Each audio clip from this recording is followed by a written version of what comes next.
Our mission now is to get fitness professionals to have the same recognition as doctors, lawyers, and CEOs. $400 an hour to work with my lawyer, and he does not bat an eye. This is what you're gonna pay. And they're a service provider. They're solving a problem. Why are we any different? Like, we actually prevent a member from going to a doctor by providing them health and fitness and mindset. By the time they get to the doctor, it's too late. Hey, fitness fans, welcome back to the Future of Fitness podcast and interview series. This is your host, Eric Malzone, and we are on episode number 56. I talked to Khaled Elmasri, and Khaled has been in the fitness industry for a long time. Once again, I mean, it seems to be a common theme with people on this show, but he also has one of the most optimistic views of where the industry is going, and he fires me up. Every time I talk to him, I get really excited about the future for fitness professionals and where it's going. So he's got a major event coming up called Rise, and I'll give you all the details here in a second. Before I do, once again, I'm really urging you to go check out the Modern Fitness Pro. It's a closed Facebook group, and Doug and I are the moderators, and it's just becoming something really cool, and I think it's really beneficial for the industry. It's the things we need to be talking about. You know, where is the industry going?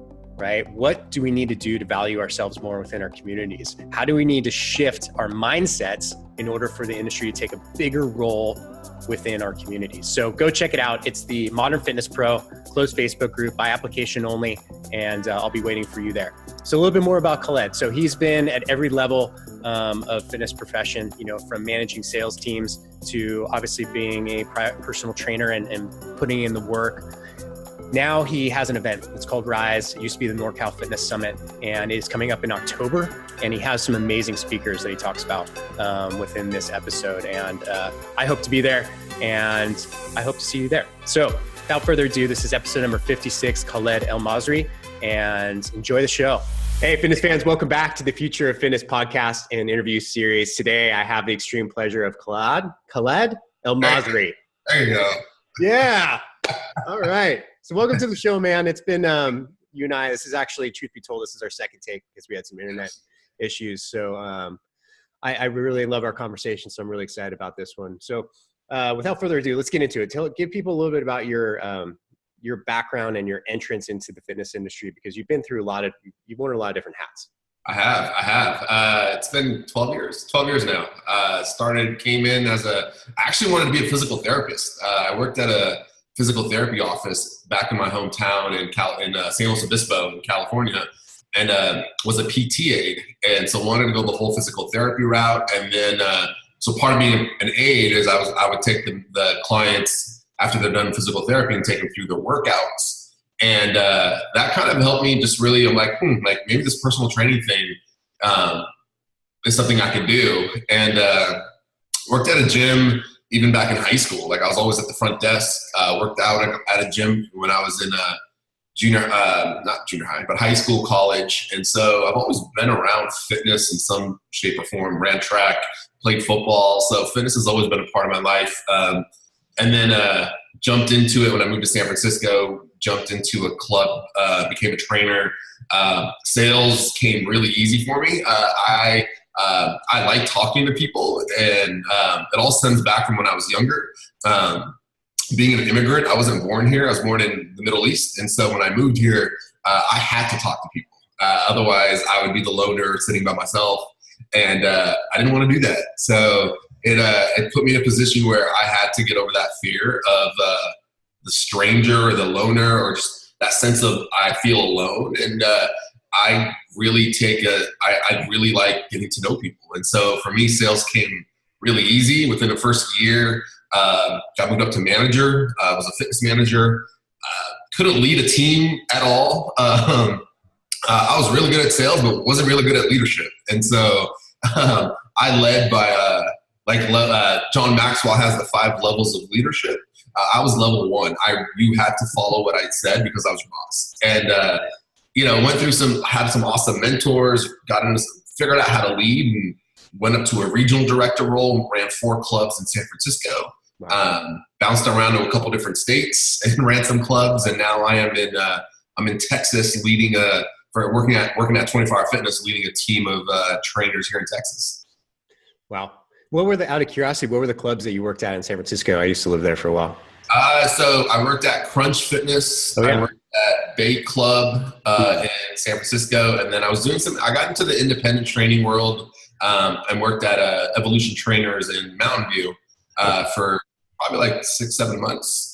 There was a moment in time where I was kind of done with the corporate world. I was like, man, I'm just over this. Like, I just kind of want to do my own thing.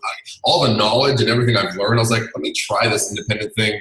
Did it, was really successful at it, but I love leading teams. Like, I thrive in that environment. So I had an opportunity to go to Bay Club and lead multiple clubs and multiple teams. I think 47, 48 trainers at one point. So that was fun. Yeah, man, Bay Club's really nice, man. I've been there for a while. Yeah. Gorgeous clubs. Yeah, so you also have the opportunity to train trainers, essentially. I do. Give us some insight into, being there essentially on the forefront, right, of the battle that's being waged, I guess we'll say. Give us some of the insights into what do you think are the biggest struggles of the newer trainers, and with that insight, what skill sets do you think we need to be developing as a whole within the industry in order to push forward and get to the goals that you and I are going to talk about soon? It's a loaded question. Yeah. I think the first one is it's understanding that you're a trainer and you're a business operator. Like, you're wearing two hats, and you get into it as a trainer. When any new trainer comes in, they come fresh off of a certification. They are a trainer, and in that first 3 to 6 months, there's so much stuff thrown at you that it becomes so overwhelming that it's just almost like, where do I go? I get lost, or paralysis by analysis. I freeze, so I just don't know what to do. And I think the biggest challenge is understanding, how do I make that shift from personal trainer to business operator? Because that's frankly what you are. And whether you're in a big box where I'm at, or whether you're in a studio or a gym, you are a business entrepreneur. You're a business operator. You have to operate from that sense. And so understanding everything that encompasses that, like, how am I getting leads? How am I selling? How am I marketing? How am I connecting? On our talk last time, we talked about technology, and there's stuff coming out that are going to disrupt the industry, and like virtual reality, virtual training. All you need to do is buy the equipment, and there's a trainer. You put the goggles on, and there's a trainer on the other side taking you through a workout. I had this conversation with one of my trainers, and their whole thing is, well, how are they going to spot you? How are they going to correct you? Well, if they do it right, I would give you a free Skype session before we jumped on the virtual reality workout to do an assessment and watch you squat and build out a program from there, and that becomes your virtual reality workout. So there's things that are coming that, man, it's exciting. Like, I am excited for this stuff, because it's like, you can look at it in two ways, right? We were just having this conversation. Yeah. It's perception. Either you're going to freak out and let the fear of, like, oh my God, like, they're going to take my clients, or I'm going to lose revenue, or this is going to shut my business down, or it's an opportunity to expand, to offer a different, like, maybe you offer virtual reality training to your clients when they go on vacation. Hey, get the goggles, we'll put them on, I'll train you through the goggles, or I'll train you through whatever. So, I think there's so much opportunity coming for the new trainers that just wasn't there when I started, that technology now is allowing us to do, that I think allow for a better experience from the member's perspective, from the consumers. I think at this point, like, workouts are workouts. They're not going to get any more fancier. They're not going to get any more. You can always get more creative. But I think workouts are workouts. I think now people are looking for the experience. Like, when I walk into your facility, how is it going to feel versus walking into John Doe down the street? Yeah, it's interesting. I had a great conversation with a gentleman, Andy Petronic. He was on the podcast, and we were talking about the future in technology and how it's going to change the industry. And he's like, you know what? You still got to pick up the effing dumbbell. You do. There's still, you can't get around that, right? But I think it's interesting. So let's dive into that a little bit deeper, because I think it's a really good point that people are going to pay for an experience, right? And how would you recommend that fitness professionals start preparing themselves to really make sure that the experience is great and that it's going to attract more people and retain people. And yeah, what's your insights onto that? I mean, I think the perfect example for me is if you look at, it's Rainbow Cafe, and it's this big, they serve burgers and they serve like these different foods, but it's not like people don't come there for the burger. They come for the whole experience of the rainforest, and you're with animals, and like it feels like you're in a jungle, and that's the experience that keeps bringing people back in. So it's called experience economy. When I walk into your facility, what's it sound like? What's it look like? What's it smell like? Like what's the flow of the tour? What happens during that process of me walking into me signing up and leaving, and what happens after that? It's little things like a text message. There's an app that I just downloaded, and anytime anyone opts into my email, I get a reminder like so-and-so, Eric opted in, and I can send Eric a live video right now and say, hey, Eric, thanks for opting in. Hope you enjoy my 30-day program. Would love to know, if you have any questions, please ask. That's so cool. That is that next level that some people are not doing that at this day and age needs to start happening. So it's little things, man. It's like the swag they get when they leave, or it's the follow-up emails that happen. It's the text message. It's the Facebook group. It's the community events that happen. There's so many things to drive experience and to drive that end user result of like, wow, like I walked in for a workout and I felt leaving like $1 million. Like, how are you helping them feel like $1 million? Yeah, that's fantastic. And I personally see it kind of going, there's going to be a separation, right? There's going to be the people that, are going to stay home. They're going to have their Peloton, right? Or some kind of virtual reality, thing where they're cool with that. They don't need experience. And then there's going to be people who really need that community and that experience in order to drive them into fitness. And I don't know what's going to happen in the middle. That's the thing that, that concerns me a little bit is, what's going to happen to people who don't go either way, who aren't driving towards a high-end customer experience and are just kind of staying as a generalist. So yeah, it's interesting too. I think and we'll get into this because you have such a positive outlook on it. I tend to go in the middle. I think that you have to have a little bit of awareness and maybe a little bit of anxiety, because that's what's going to, make you like just evolve, right? You have to have a little bit of uncomfort and maybe fear of the future, and also a healthy dose of optimism. So I don't know. That's my take on it too.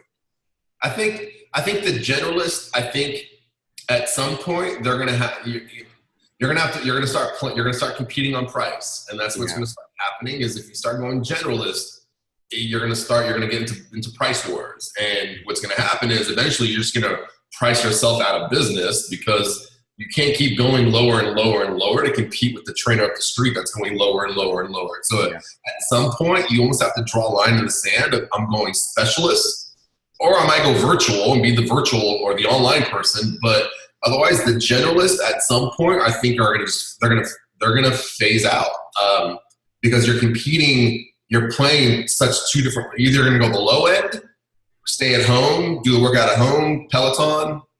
Or you're going to go the high end, walk in my club. We're going to charge $100, $200, $300 a month, but you're going to get a great customer experience. You're going to get great results. That middle tier, I feel like at some point will just disappear, or they're just not going to make any money, and then they're going to have to go find something else to do. Yeah. Yeah. It's interesting too, because going through the whole, I saw the whole growth of CrossFit, right? I was really in the middle of that and seeing how, it started off and no one knew what was going to happen with it. Right.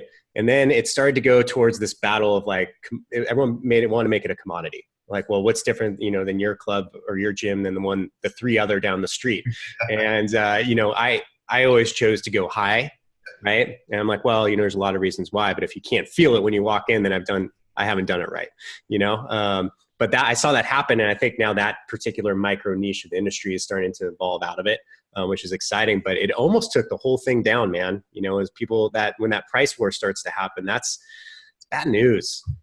It is. Because now it's like all things being equal, people are going to go to the cheapest thing. And if it's the trainer down the street charging the cheapest, then you can't deliver a value on why, and not value on you. Like it's not, and this always got me in sales. Like I would value yourself. Well, no, like you can't put a value on Khaled. You can't put a value on you. It's the value on your program. And so if you can show me the results that your program will get me, and if you can help me solve, like they came to us for a weight loss solution, you offer a weight loss solution. So what's the gap, and how do I close that gap? And if I can show the proof that you walking in my door, I have the solution for you, then there isn't a price they're not willing to pay to get that solution. And so it's a mind shift, man. Like it's just changing that perspective of like they came to you for a reason because they need help. They walked in the door because they need help. So how are you helping them? Like, and it's not on price. Like I had this guy yesterday, it cracked me up. Like, you know, I was selling training and I'm not cheap. Like I will sell you the highest, most expensive things. That's my value, and I value our results. And you know, is it free? No. Is it you know, is it $2.80 because we have like these $300 packages? I'm like, no, it's not. I'm like, honestly, this isn't the right fit for you. Like clearly this is all about price, and I'm just not willing to negotiate on price. Yeah. So it's just and with the whole CrossFit thing, I think a lot of people jumped into it when they started realizing people thought just by having CrossFit and the name of your city after it was enough to bring people in. And that might have worked in its early years, but what we're starting to see now is a lot of CrossFit boxes are closing. The name itself is not enough to bring people in the door to sustain a viable business. Yeah. So you touched on something that's really important, and I think it's worth us diving into a little bit more, is how fitness professionals value themselves, how our society values fitness professionals, and what that needs and how that's going to evolve into a way. We had talked about the difference between a personal trainer and a health coach. Yeah.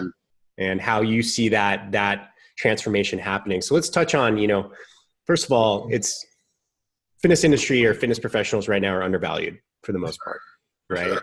For what we do and what we offer and the role we can play if we're allowed to within our society. So let's touch on that and where you think it's going to evolve to.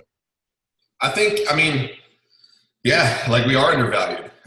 You know, most people still don't see personal trainers as like a valued service provider. It pisses me off when like people don't see that. And what's funny is I rebranded my entire company, my entire fitness conference around the notion of like our mission now is to get fitness professionals to have the same recognition as doctors, lawyers, and CEOs. Like the same type of admiration as doctors, lawyers, and CEOs. Because why? Because man, like a doctor or a lawyer, my lawyer can $400 an hour to work with my lawyer, and he does not bat an eye at charging me for like, here's my price. This is what you're going to pay. And they're a service provider. They're solving a problem. Why are we any different? Like we actually prevent a member from going to a doctor by providing them health and fitness and mindset and nutrition, like all the things they need before they go. By the time they get to the doctor, it's too late. And that's where we come in. And so like there's value in that. Like we truly help save people's lives, yet trainers have a weird sense of putting value on that and can't seem to find their own value on that. And a lot of that comes from the fact that like how many trainers out there have actually used a trainer or invested in a high ticket price or high ticket coaching. You can't empathize with the person sitting across from you when you're selling them your program's $2,000 if you've never spent $2,000 on a coach. And so you don't know what the battle is that's going on, and you don't know how to empathize with them. So a lot of it stems from our own beliefs around value and money, and then more importantly, like our own belief in the product. Do you believe in your own product? And if not, do you use your own product? And if not, I would challenge you to start there and start using your own product, or at least hire a coach to feel what they feel and to feel what they're about to go through. And then look at what's your relationship with money? Like what a lot of trainers and especially in the big box world have a interesting relationship with money, all stemming from how they grew up and how money was viewed as they grew up. And that becomes that stays with them. That becomes their story, and that becomes the reason why I can't sell. And a lot of it is because they are making the buying decision for their client. And so a lot of the work I do and a lot of the coaching I do is helping trainers, gym owners, studio owners, independent trainers overcome some of those obstacles so they can start commanding those higher prices. Yeah, that's awesome. I have the pleasure of every week I do about 4 to 8 just complimentary consultations with fitness professionals. Most of them just want to build their online business and online coaching, right? Which is a really hot thing for people trying to do right now, because it's awesome. I mean, the thought of it is fantastic. You can travel the world, you can do whatever you want to do from wherever you want to do it. But usually I always ask them, have you ever hired an online fitness coach? Have you ever had one? And almost all of them are like, no. I'm like, well, maybe, if I was, I would, because I've always done that. Whenever I've wanted to do something, I've hired, when I started doing remote coaching, I hired James Fitzgerald from OPEX. And, when I wanted to start doing mastermind groups, I went and hired Cliff Ravenscraft and, went into his mastermind group. And you always learn, especially if you're a fitness pro, you're probably an athlete of some sort and you learn from mimicry. And, it's always a good way to, if you want to learn a craft, go hire someone and then you can see the value of it. And Absolutely. then you can convince yourself of the value of it just by the fact that you paid for it already. Absolutely. Because you're going to go through the same emotions that the client or the prospect's going to go through. When you're getting ready to win, when I spent $5,000 on a business coach, like there were some emotions there because that's a lot of money. Yeah. But now I can speak to it. So when someone wants to work with me and this is how much it is, I know what they're about to go through and I can coach them through like, hey, like I've been there. I took the risk. Here's the outcome of it. So I can speak to it from a different light than someone who's never invested in a coach or someone who's never invested in a trainer. Yeah. And, you mentioned spending $5,000 on a coach and it has to hurt a little, right? It has to hurt a little bit financially or in some way. Otherwise it's not going to be as effective as it possibly could be. So I think, a lot of people say, ooh, that's a lot, well, yeah. Because it'll make you do things, right? To motivate you. Khaled, let's talk about your definition of a health coach. Yeah. What that looks like, and how you're training people to become, jump into that role or fulfill that role of a health coach versus a personal trainer.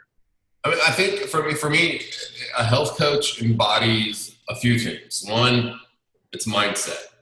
How are you working with your clients on mindset?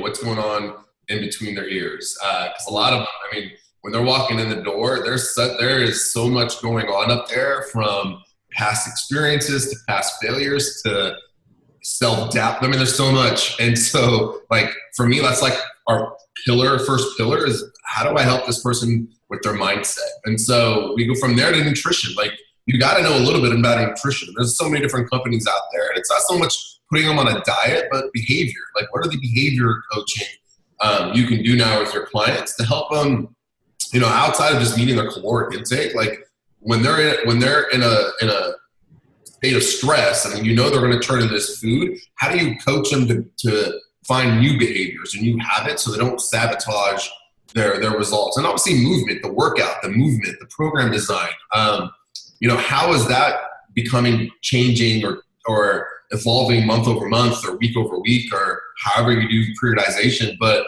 and then obviously regeneration. I think for me the big one is regeneration, is what's happening after the workout. Like how are your clients taking care of themselves when they're done with you, when they're on their own? How are you measuring all this? With InBodies and My Zones and all these different new apps that are coming out to help track our clients' health and their goals. Like how are you embodying all those 4 pillars to deliver an amazing program, not just a workout? Like people don't need a trainer who's just going to give them a workout. You can go on YouTube and get workouts. Like people are looking for a coach and someone to motivate them and push them and help them see the true potential of themselves, which they may have lost because of past failures. Yeah. And so let's go over those 4 pillars again. Yeah. So it's mindset. Yeah. Nutrition, okay, movement, and regeneration. Awesome.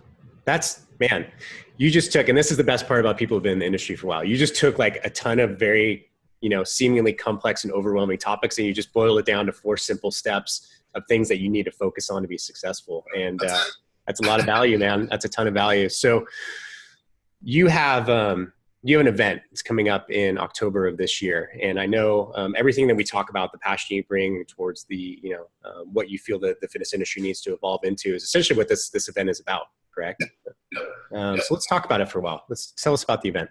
Yeah, man. So it's a it's a 2-day or 3-day event. It's called Rise Fitness Business Conference. And basically, man, it's for gym owners, studio owners, independent trainers, anyone who, it feels like they're alone and feels like they're on an island all by themselves and feels like nobody understands what I'm going through as a fitness owner, gym owner. Rise is your event. Like, we bring 250 to 300 other gym owners, studio owners, independent trainers in, so that everybody can network, everybody can connect, and everybody can understand, like, wow, like, Eric's going through the same thing I'm going through. I need to go talk to him and see how he's pushed through it. And we bring in some of the best, I call them the pioneers of the industry, both inside and outside the fitness industry. So I've kind of gone into other industries. A lot of my growth came from me attending events outside of fitness. And so I've become friends with a lot of influencers outside the fitness industry. So I bring a few of them in on branding, personal branding, storytelling, course building, everything that will help a gym owner not just train, but like, how do I make the transition to a business operator? And then how do I create other revenue streams so that I'm not just relying on one thing? It's training, it's online training. Oh, I have this online course, and now we're doing this 6-week program. Like, we build these things out, we build out all these systems. That's what this event's all about. And so a lot of it is just, it's the network, it's the speakers, it's the connections you're going to get over those 3 days. It's fun, man. It's a lot of work, but when you get 300 people in a room and you can just see the impact and see the lives changed and see that, like, there's a light at the end of the tunnel. Like, some of the stories I hear of where people are at in their journey of, I just don't know where to start. I don't know where to go. There's I don't know how to bridge the gap between trainer and business like, I've heard all the stories, and by the time they leave that weekend, they have a clear idea of, like, all right, this is what I need to do. This is what I need to work on. And now there's connections, and there's people in that are going to, like, everyone goes into a private Facebook group, and in that group, we talk, we communicate, we share our struggles, our victories, our wins. And I see them every year. It's like my family reunion once a year. Oh, that's really cool. And you made such a good point too, is, no one talks about it in social media, especially. It's such a double-edged sword, because it makes everyone look like they know what they're doing, right? Because no one's going to be like, it's Monday and I have no idea how to get a new client and what to do next. So they put on this image of, like, everything's great. But right. Really, everyone's going through the same struggles, but no one talks about it until they get to an event like this and they start networking with their peers and realizing, like, hey, I'm not alone. All these struggles are universal. Who are some of the speakers that you have going for this event? So we have Mark Fisher, from Mark Fisher Fitness. I love Mark. He was on the show. My friend Scott Rockcliffe. So Scott's is our social media guy. So he's talking everything, Facebook, all the craziness of what's happening with Facebook. Scott's my dude. Pat Rigsby, Tony Gentlecore, Molly Galbraith. I think I pronounced that wrong, but Girls Gone Strong. She's one of the leaders in the women's movement in fitness and just helping women see themselves at a much higher level than how they've been seen in the past. And she's got an amazing community of women in Girls Gone Strong. Who else is coming? David Bear. David Bear is our mindset guy. I don't know. You got to check him out. He's been tagged as the next Tony Robbins. He's a dude, man. My good friend Phoebe. Phoebe's talking on how do you build a personal brand. So there's the online training is one part of it, but then how do you build an online brand? If you're moving it. So she's coming. So man, so many different topics. So many different. I know I'm leaving some speakers out.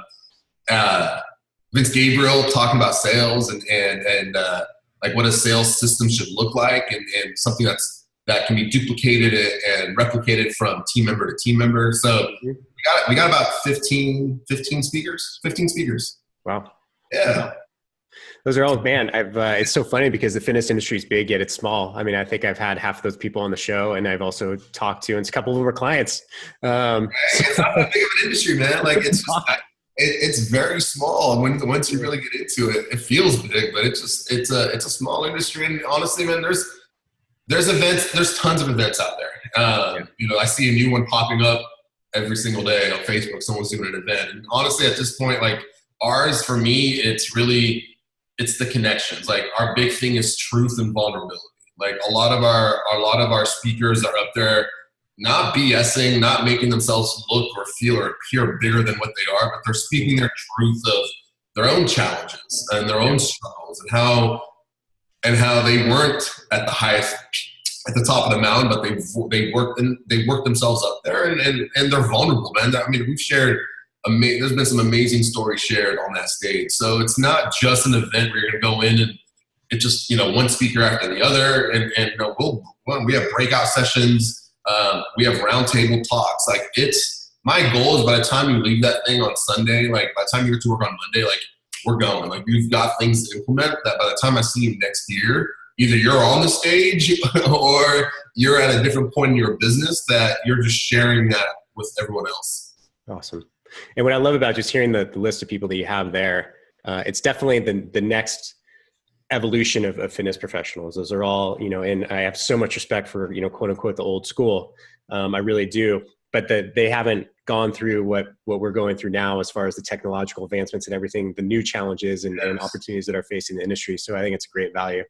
So where do people find more about the event? So if you go to attendrise.com, everything's on there. The speaker lineup's on there.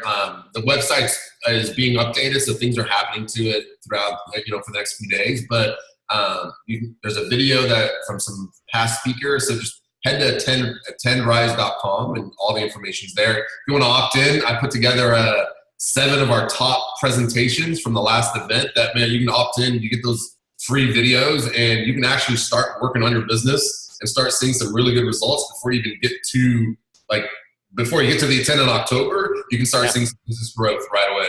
Yeah, and there's a chance you may get a personal video from. Yeah, you might get a personal video from me. Yeah. Awesome. Well, thank you for coming on, man. I really love. I just love what you're doing within the industry. So thank you for taking that role and stepping up. I appreciate it, man. Thank you for having me on, man. I'm glad we got to do this and it worked out and the internet was good. Yeah, it's great. It was awesome. Yeah, I love it. I'll talk to you soon, man. Talk soon. Bye. Hey, fitness fans, don't leave yet. This is your host, Eric Malzone, and I want to personally thank you for your support and listening to the Future of Fitness podcast and interview series. If you have a few minutes, I would greatly appreciate if you went to iTunes and gave us a favorable rating, as well as go to our YouTube channel and subscribe there. That'd be fantastic. If you know of anybody who'd be a great fit for the show as a guest, please hit me up at eric@fitnessmarketingalliance.com. That's Eric with a C. Also, I have 3 questions for you. Number 1, are you a fitness professional who's been in the industry for over 7 years? Question number 2, do you have an online revenue stream or multiple online revenue streams? Question number 3, are you ready to break loose from your local market and take advantage of all of the opportunity out there in the online world? If you are, I want you to go to fitnessmarketingalliance.com/mastermind. This will lead you to our Level Up Mastermind group and all the information that you need to know. This is a group for high-level thinkers within the industry who are ready to break free. So go check it out. It's fitnessmarketingalliance.com/mastermind. Let us know if you have any questions. Thank you again for listening. I greatly appreciate your support. We'll keep it up from our end as well.